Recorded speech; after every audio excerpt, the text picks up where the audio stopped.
Hi, welcome to Money Matters, Money Activities for Homeschool Families. My name is Tammy Edwards, and I am the founder of Stream Academy and Homeschool Partnership in Warrenville, Illinois. I have been teaching Money Matters to young students and also to my own kids and to high school. And then my husband and I traveled and we helped thousands of families across the United States by going to different churches and doing budget counseling with them while I put on seminars for the little kids about money matters. So this is something that's near and dear to my heart, and I have a collection of all kinds of games and ways that parents can be challenged to teach your kids about money, involve them in your family budget, have a family budget. I'll talk a little bit about that, and just model being the best stewards that you can be for kingdom living. Some of the resources and authors that I've enjoyed through the years is Larry Burkett and Crown Ministries and Dave Ramsey's, and there's so many more. I'm going to start out with some tips. Let's suppose that you have young children, ages 0 to 2. What are some things that you can do to begin teaching them about money? Well, probably the most catchiest thing to do is start singing songs about money and playing videos. Jack Hartman has a whole series out. This is one of my favorite songs called The Money Song. And in no time, young kids age 1 and 2 will start singing along. You can play it in the car, you can play it when you're picking up things, and they'll catch on to how much a penny is worth, what it looks like. Same with the nickel, dime, quarter. It's amazing. And then also, it's not too young to start reading books to kids and just money literacy. Here's this Dr. Seuss one, for instance, 1 cent, 2 cents, old cent, new cent. It's all about money. Um, and then prayers of thanks and needs. This begins the stewardship, just circling up, thanking God for his provision, for the food, for your jobs, that so you have money to buy the food, thanking God for toys, presenting needs to him so that he can fulfill the needs, so that the kids can see that money isn't really what it's a means to buy whatever you need, but it's through God's provision that that need comes. And they'll grasp that as early as 2 years old. Also, I want to challenge model spending with real money. So many times today, it's easier just to swipe with a credit card or a debit card, and then the kids won't really understand what money is and how it works. They just think, oh, the card pays for it. And if you, especially when they're in these younger years, really start using money and then also giving them money, to when you go to the counter, just hand them the money and say, would you like to give it to the lady at the cashier or at the restaurant? And then they can even start doing that at 2 years old and up, and start becoming more responsive with that the older they get. When they start out, it's just kind of handing them, and then later it's having a conversation and making change. Playing games, counting games with pennies, using pennies as tokens when you win something, like to keep score, like war or something. And then back to the stewardship thing, just taking care of belongings. Here we have an organizer that every toy is in its place, and we put it up so that it doesn't get stepped on. So they're the best steward of what God has entrusted to us. And then kids do better with less is more. So rotating the toys so they're not overwhelmed and they don't have too much where they take it for granted. And then as we move into ages 3 through 5, some things that I've noticed, kids at this age love to role play. You don't have to have a fancy fruit stand like this. You can buy a few pieces of food at the dollar store or use real food and set up a fruit stand and make price cards for it, and use real money if you'd like, and set up a store and take turns practicing. Invite the neighbor kids down, and set up a little lemonade stand, fruit stand, a store, a pet store, and practice purchasing with real money or fake money. There's all kinds of cash registers that are great, so they can begin to organize and sort and use the costs. Like and make associations. You can make signs that have a penny. These items are worth a penny, and tape a penny to it so that they understand what 1 cent means, and so on. And then again, songs and games. Something that I started to do at this age, the kids were, my own children were like Christmas time. I didn't want them to be overwhelmed with Christmas, and we were on a budget.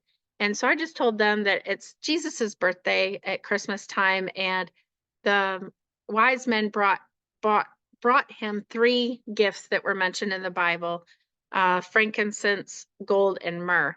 And so we just never did gifts more than 3. So if that was if it was good enough for Jesus, it was good enough for us. So that way they weren't used to getting all these gifts and getting overwhelmed at Christmas. And it also was nice on our budget. This is a nice little game. It's free right here. You can make your own, but basically you roll a die and then player 1 gets that many pennies into their pot here. And then player 2's turn, and then you're counting. And at the end, when all the pennies are out of the pig, you see who has the most money. This is great penny dot coordination, and it begins counting. Also, something that will help with counting money is skip counting songs. So you're skip counting, like counting by 5s. That's going to be great when you get to the nickels, counting by 10s, counting by 20s or 2s, and then turning it into the counting by 20s. There's all kinds of songs. So again, you could start playing those and putting little activities with the song so that by the time they get to manipulating the coins, they can count really fast. Those coins will also be great when they're doing their multiplication facts. Here is another sweet game. This one is just coin recognition. So you dump out a bunch of coins and they practice putting it in the place that it goes. This is a free printable. There's all kinds of activities on the internet. These are just a few that gets you thinking. And then also at 3 to 5, this is a great time to be talking about chores. Families have a lot of different ideas about chores and commissions and chore chart, and just being a welcome member of the family and being part of the home. Of course, they have things that they need to do, clean up things. Some people like just the visual that, hey, I get it done. And if I do all these things, then you're going to buy them their clothes, and every now and then you'll buy them some special dessert at the grocery store or whatever. So why not give them a little money to start working a budget with so that they can learn how to give, save, and spend. So a chore chart is a great way to do this. You can assign, I made it really easy. Instead of like 10 cents for each chore or something and keeping track with that, it eventually, it was in a weekly allowance where if they kept up with their chore charts and did everything, they just get a certain amount. And then we divided it up in their piggy banks accordingly. And then also we,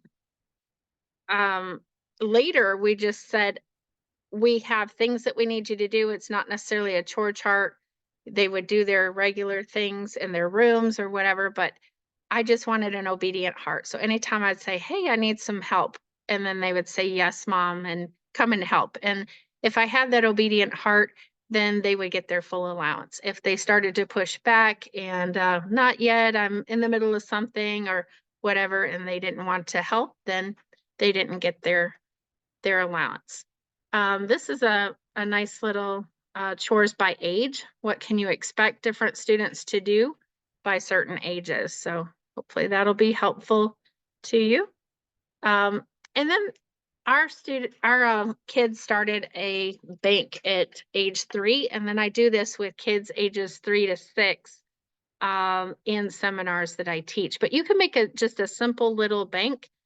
You can make it out of envelopes. So you take 3 envelopes, and every time they get some money, whether it be a birthday or from doing chores like a weekly allowance, then you can pay them in dimes, or you can pay them in whatever amount as they get older and that grows. But you make an envelope that says give, and you talk about where can we give, brainstorm some ideas. Can we give at church? Is there a family down the road that maybe we could bless, or we could help somebody with bills, or just a neighborhood friend or something that we could do for somebody. So just look for opportunities to give and put whatever they want to put inside that envelope. We encourage 10% and the teaching of a tithe. And then in this envelope, then it's save, like save for long-term purchases. I have a car on there, but it could be saving for a special toy or saving for a particular clothing outfit as they get older and clothes become important to them. And then spend are things that spend on friends, toys, vacation, games, fun, snacks, things that they want to spend right away. And you can talk about different amounts like 10, 10, and 80 is a good percentage. So if you give them 10 dimes, one might go in the first envelope, one in the second envelope, and 80 in the third envelope. And this slide right here, this was a bank by Crown Ministries. And then Chick-fil-A also had a little bank like this years ago. We made banks out of wood and gave them for our nieces and nephews for Christmas presents. And now they're all over Etsy, all over Amazon. You can find these giving, saving, spending actual banks where they divide up their money. But at 3 years old, our kids got these banks and they started dividing their money up. In the savings, they put more and more, and we told them as they got older that we would match a car. So if when they turned 16 or whenever they were ready to buy their car, they would pay, let's say they saved 4,000, we would match 4,000. So this was a big incentive, and a lot of that money went into the save. And we talked about, looked at cars and built that dream up. And then this was my daughter, her senior year. She bought this car, and she is 26, and she still has this car. Her and her husband have two vehicles, and this is one of them, and it's still going strong. So it was a good used car. She paid about 7,000 for it, and we matched. She saved 3,500, and she did this with allowances and birthday gifts and Christmas gifts. Anytime she got money, she put some in there. Eventually, she took it out of this bank and put it into a savings account. So as they get older, you can talk about banking and the interest that they pay and how that works and make that happen as well.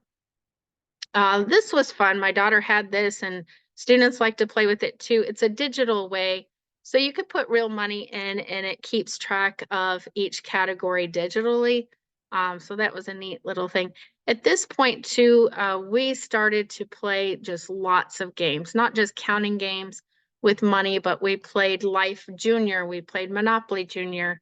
By this time they were probably already playing regular Monopoly and regular Life just because we started them so young with games. So just any kind of games that where you're winning money or dealing money. There's a great game called eBay that was about auctioning. That was a lot of fun. This is a game that I made. It's called Money Maze. You just take a bunch of coins and you put them in each. So this one might have a dime and a penny, and this one might have two nickels. And you just go on, and it makes this maze pattern like this. And you roll a die, and then you pick up the money as you go. So if you can count how many is in that box, you get to keep it and put it into your score. And so you're adding, you're writing numbers, you're teaching them, even if they don't know how to count yet, they're watching you do it. They're amazed by it. And the more you play, the better they're going to get. So this is a little freebie that you can print and start playing with right away. Another wonderful thing that we do at Stream Academy and Homeschool Co-op is we have this pet shop. We do a whole community. So there's a banker, there's a store, there's a pet shop, there's a spa where the pets can get their fur fluffed and cleaned. There's a vet where you can take them for their shots. And we teach them how to fill out checks. They get paid. So I'm going to show you a couple more. And they're just going through the motions. So at first, the grown-ups will model it for them, and we act out the parts. We have a little telephone there. We have a credit card machine. We have cash. We have checks. So they're learning a little bit about all of it and how it works and how commerce works in a community. So they get paid for working a job, and then they can become a customer later. So after their shift is over, another person will come in and do the spa and then they get paid money, and then they can buy a pet at the pet store, they can take it to the vet, and so on. So this usually lasts about an hour and a half by the time everyone rotates and gets to do the different sections. Again, you could do it at your co-op, you could do it in your nursery at church or toddler room, or set up just cute little stations. Really inexpensive and a lot of fun, and a great way to teach money commerce. This is a game, very good. Another game kind of like the other ones that I've mentioned. It's called Making Sense. It's by the Lakeshore Learning. Very good game for adding. Then there's digital games. So as I get a little bit older, this is one of our favorites, I'd say for like maybe 6 through 9, 10-year-olds, is Lemonade Stand. This is on coolmathgames.com. And you actually get $20 to start out. You have to pay attention to the weather. You have a lemonade recipe, and you have to buy fresh lemons and your ice. And on a high temperature day, the ice is going to melt faster. So you got to keep all these factors in mind and budget accordingly. And then it runs out a scenario. And if you don't have enough lemons or enough sugar, it's not going to taste good and people aren't going to buy it. Or if it's not cold enough, same thing. So it's kind of a simulation game, and you can run it slower or faster. And many people can, if you have multiple computers or phones, people can play it and try to get a high score. So whoever gets the highest um, money in their account, and you can play it, run a Sims for like 14 days or 28 days or however long you want.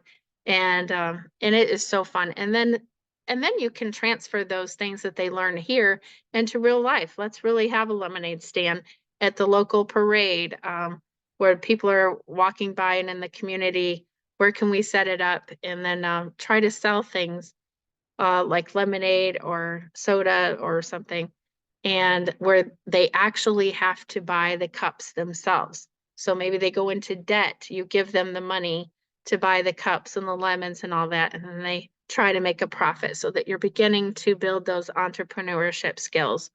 There's all kinds of money games on ABC that's free. So just many to choose from. Some good ones are you buy things and it asks you, to put monies in like a vending machine to buy like an orange or a banana or cheese or something. And it tells you how much it costs, like 23 cents. And you got to insert 2 dimes and 3 pennies to buy that. So just really good games where they're starting to count money. Another good thing to teach them at this age is about taxes. One thing that comes off of the top for us adults is our taxes. So we get to spend the net amount, and the taxes come off the top. This is really cute. I saw this meme. It's made into t-shirts. Teach your kids about taxes. Eat 30% of their ice cream. So if they have 3 scoops and you eat 1, they're like, hey, wait a minute. And yeah, that's kind of what it feels like. This is supposed to be all mine, but it's not. One whole scoop disappears and we don't get to enjoy that.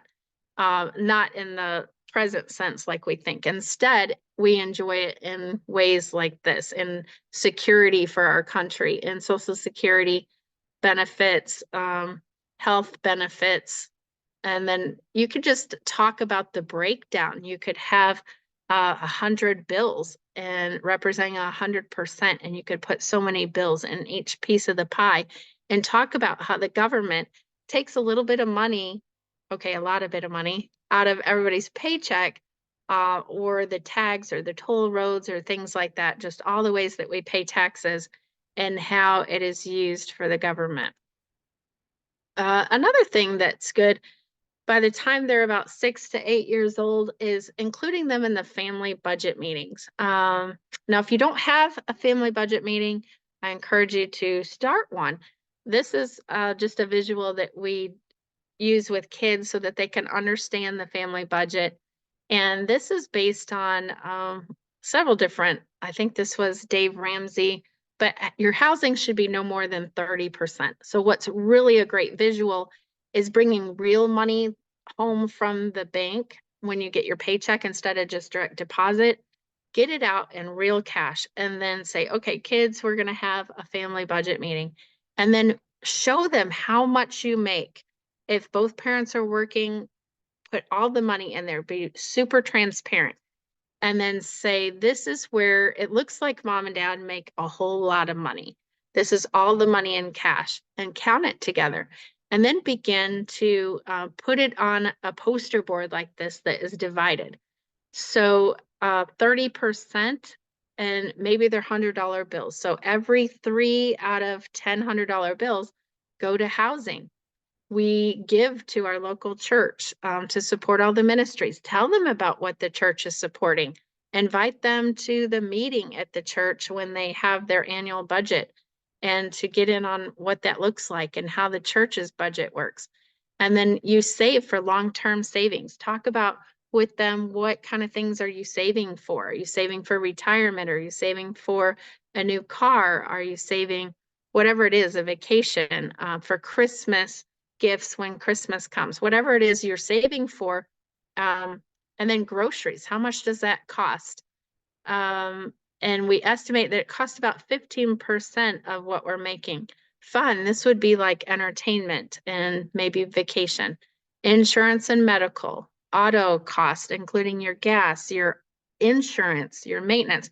Talk about all those things and how it works and how you sign up for it as they're age appropriate. And then miscellaneous things like clothes, Christmas gifts, sports, camps, vacations, daycare, tuition, debt, different fees like bank fees. So, and then actually divide it up and run through that scenario. Using cash envelopes help teach limits. Some of those categories on that poster, we can do in cash envelopes. And this was a great tool for us learning how to get out of debt. We would take a certain amount each pay period, and we would put some for spending. This would be like spending might be eating out, entertainment, things like garage sales or thrift shopping or snacks at work. Fun, that would be like if we were going to go bowling or a night out to a movie. Food, that would be our grocery budget. Gas, putting it in the pump. These are, and then Walmart would be other things like your deodorant, your toiletries, your dish soap, laundry detergent, so on. We used Walmart because I used to live in Bentonville, Arkansas when we taught these budgeting classes, but Walmart could be your Target or wherever you buy stuff. But these are the 5 areas where people tend to overspend, and the money just slips through your hands and you don't have specific limits. So this is kind of like if you only put so much into the grocery budget, into the food, then you can only spend that. And you can talk about with your kids, let's make a list so that we know we can menu plan, invite them in and give them money for the menu. Say, I've got $200 to buy groceries for a family of 4 on this trip. I want you to take a $20 bill. Here it is. And I need you to pick out a healthy meal for us that includes maybe a vegetable, a protein, and some bread, and then also a dessert. And let them actually, take that into a little basket with their $20 bill, pay for it, just run the whole thing as if you weren't there. And then they can actually help prepare it, set the table. And we did this with our kids and assigned different nights for them to do that. And it was glorious. We always picked the week that the cousins would come in, and each cousin would get a amount of money and have to plan the meal for all of us that night. As they get a little bit older, like tweens, at Stream Academy, we have an annual entrepreneur fair. And this is where we're teaching them how to brainstorm some kind of craft or something that they want to do or make that they can sell at a table. So they have to acquire some money, do some chores at home or whatever, get some money so that they can buy materials. And then they craft that item, recruit people to help them, whatever, come up with a logo, a name for their business or their item, kind of a marketing plan where they set up their table, and then a business plan. How many are they going to sell? What kind of profit do they want to make? What kind of price tag do they need to put on it? And then some of them even made websites, and they actually started a business and they're continuing it. Some made business cards, they made a flyer, So these are things that you can layer in depending on the age and the interest.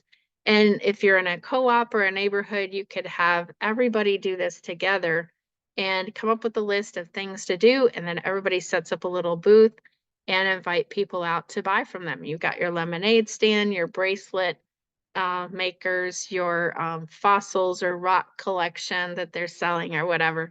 So it's a really sweet thing to do with kiddos. Um, Another thing that we did that was very helpful after we taught the kids how to use the cash envelopes, and we would go to the store with these envelopes, and we said, you know what, if we eat at home tonight and save our spending, and we did that for 3 or 4 weeks, we could go to Cedar Point eventually.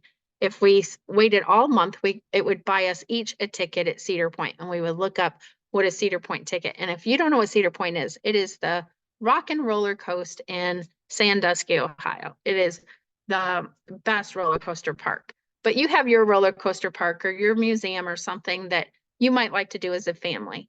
And it's really good. Even if you have money for that in your bank and you have plenty to go around, it is good to set limits with kids and say, if we do this, if we maybe spend less here, we can all agree and go do something fun like that, a roller coaster park or whatever. And some ways that you can teach them to be money conscious is, do we have to have the Kraft mac and cheese?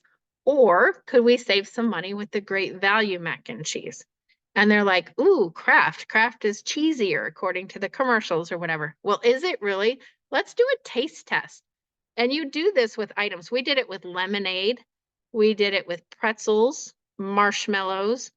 So we would have a taste test. And by and large, they couldn't tell the difference. Now, there might be some items like, soft toilet paper or something that you just don't want to give up that little extra. You're willing to pay the amount, and that's okay. Maybe everyone has their favorite things that they like the brand name better. But if you can save some money and not be caught up on name brands, then that is extra. Talk about as a family, it'll help you reach your family goals that you're going to Disney World or to um, the roller coaster park or whatever. Another thing that we taught the kiddos is unit pricing. So we could buy this size or this brand and look at the unit price, or we could buy this one. So which one is actually cheaper? And of course, this may vary depending on how much storage you have or whatnot. But my kids learned it probably 5 and 6. They would go on a hunt at the grocery store and we would all look for unit pricing. And it was kind of like a puzzle or a challenge. And we would put groceries in. And another game that we played is they would have a calculator each and they would sit in the basket. And as things went in, let's say it was $1.62, they would type 1.62 on the calculator and the plus button. And then whoever got the closest at the very end got to pick a little pack of bubble gum, whatever kind of that they wanted. And so it was a little prize at the end. They got to split or share the bubble gum, but whoever won the activity got to pick it. So this was just a great way to teach them a little bit about being money conscious. And then as they get a little bit older, into high school, there are so many wonderful curriculum. I got all of these on Amazon. This is my collection, just part of what I use to teach a personal finance class. It was a year-long class at Stream Academy, and I've got it in a Google Classroom if anybody wants it. You can reach out to me. The code, my name is Tammy Edwards, Stream Academy, and I'll give you the code for free. You can go in there and you can do a year-long class with your teenagers. It taught all just daily life skills. I mean, just every kind of thing, budgeting, checkbook math, bank account, how to balance a bank account, time management, work management, organization skills. Time is money. And so we really focused on that and helped them zone in on that. Another thing that we talked about is taxes and tithing, more dangers of debt, credit card, even education debt. Like, are there other ways to pay for education, scholarships, filling out the FAFSA, college versus trade school. So do we even go to college? Do we need to go to college? And then there were things like insurance and taking care of a car and maintenance and renting versus buying, leasing a car versus buying a car on credit as opposed to paying cash for a car. Same thing with the house, a mortgage. What is a mortgage? Kind of monopoly type things. And then investing. What does investing look like? Dave Ramsey also has a great book for teenagers, a course that you can go through. I've taught that at a different high school. It was excellent. This is a app that you can put. I think it's on iPhone. I'm not sure if it's on Android, but it's called Virtual Stock. But at any rate, there's all kinds of different practice game apps. But this gave me and my students each $25,000, whoever wanted to play this virtual stock game. And you could pick what stocks you want. So you would research stocks like Southwest Airlines or Apple or Google or whatever your big name uh, commodities are. You could buy so much stock, and there was fees would go to the broker. Now, of course, this is all virtual play money, but then it ties into the actual stock. So as they go up, your portfolio grows, or if it's had a hard day, it goes down, etc. And you can watch it, and then you can set a cutoff time, and then all the people that are doing it, you can compete to see who did the best with your stock. And by the time they get to a little bit older, like with their own checks, they can start with mutual funds and what the Bible talks about diversifying all the different funds. So this is there's so much, and all these books, the table of contents, they were each about $8 or $10 on Amazon, these books. So just really good. You can't have too many. You can teach them. You've only got so many years, 0 to 18, and then they're kind of out from under your wing. And so what do you want to pour into your children while they're home? What do you need to model for them so that they can see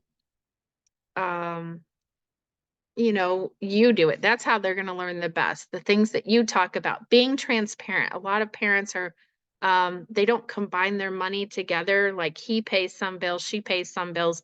That's fine if that works for you, but ideally melting it all together and the husband and wife working together on their finances, being transparent, showing the kids how it works. That's going to give them the best foundation for launching into their own adult path with money. I wanted to end with this verse, and you shall teach them diligently to your children and speak of them when you sit at home and when you walk along the road, when you lie down and when you get up. Deuteronomy 6:7. Now, this is all of God's laws. This is what it's talking about, all of the laws that he writes on our hearts. Um, and and that includes stewardship and how God wants to provide. He wants to take care of our needs. So when something goes out, like the refrigerator, do we save for a new one, or do we pray that God would provide one? Maybe he could save your family $1,200 because there's a perfectly good one put out to the road that works great. And if you just pray for it, it'll show up in the next day or two, and you can get that one instead. And then save that money for some other goal that you have, or give it away to someone that doesn't even have a refrigerator. So it's a whole new way of thinking. And that's the joy of giving and the gratitude and where it comes in, and just really realizing who your provider is. So I want to thank you for this opportunity to speak with you, and feel free to get the link to this presentation and the PowerPoint and also my Google Classroom, and you can get some good resources for helping your children or your co-op homeschoolers to learn about money. Have a blessed day. Thank you.